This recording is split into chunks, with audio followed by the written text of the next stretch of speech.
विधेयक जे राज्यसभेमध्ये परवा दिवशी पारित झाले होते ते लोकसभेमध्ये आलं, चर्चा झाली नाही कुठल्याही पद्धतीनं, विदाऊट चर्चे तर विधेयक मंजूर केले नाही. चर्चा झाली.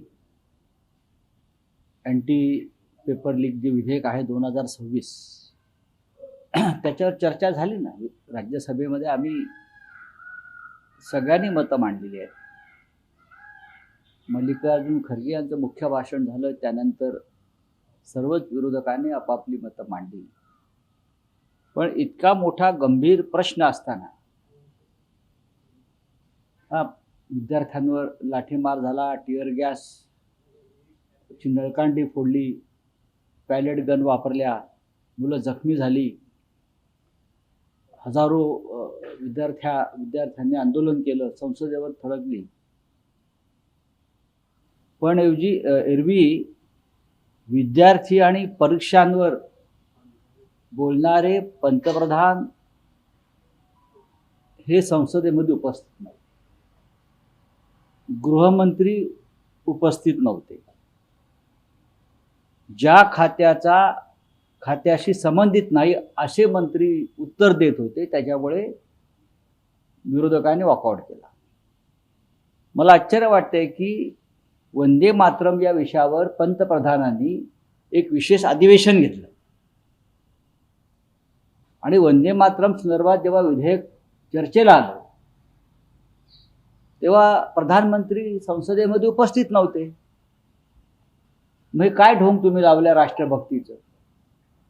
तुम्ही वंदे मातरमवरती एक अख्खं अधिवेशन घेता, काँग्रेसवर टीका करण्यामध्ये 1 तास घालवता वंदे मातरम संदर्भात, आणि वंदे मातरम हे विधेयक जेव्हा चर्चेला आलं, मंजुरीला आलं, तेव्हा प्रधानमंत्रीही संसदेमध्ये नसतात आणि अमित शहाही नसतात.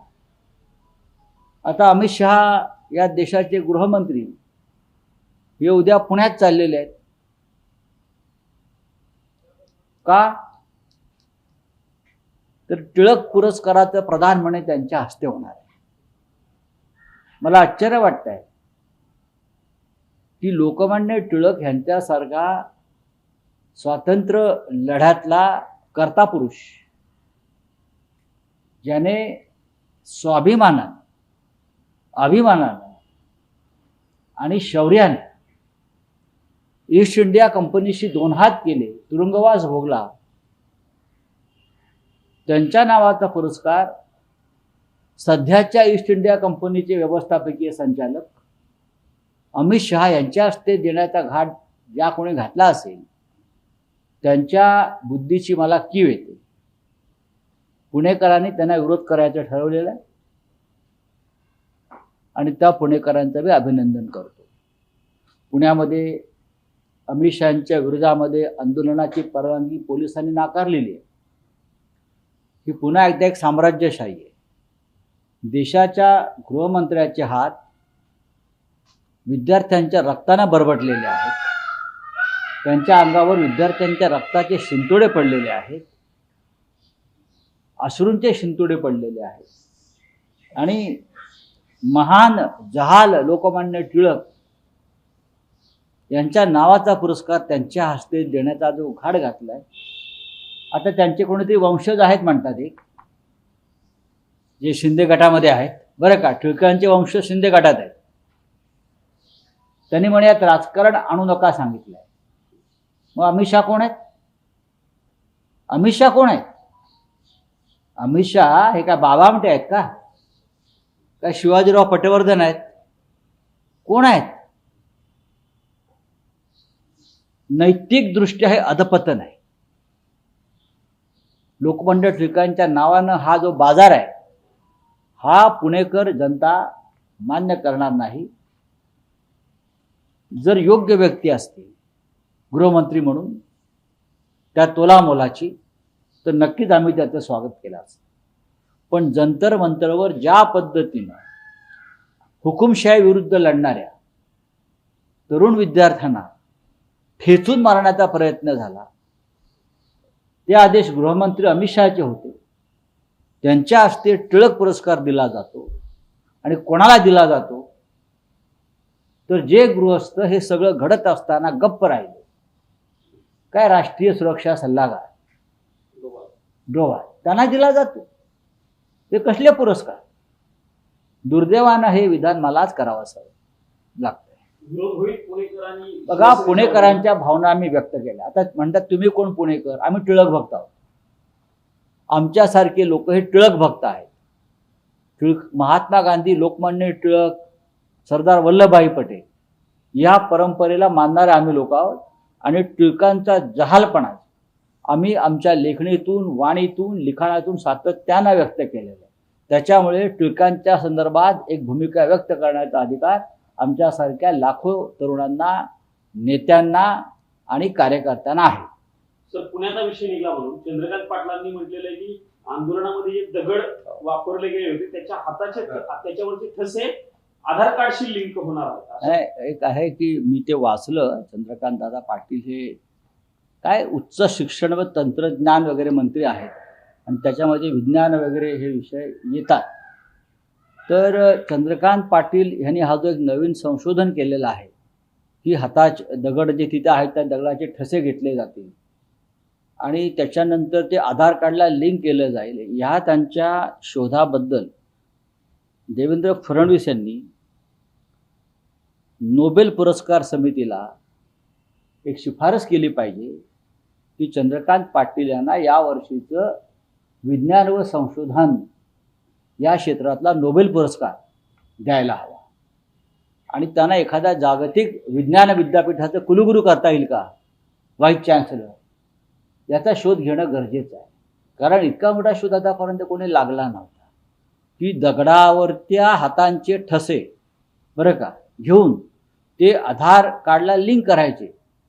ते ज्यांनी आधार कार्डची निर्माण केलं ते नंदन निलकणी जे आहेत, तर ते 2 दिवस कोमात गेले हा नवीन शोध ऐकून. त्यांना सुचत नाही आहे काय करावं आहे. मला कसं नाही समजलं.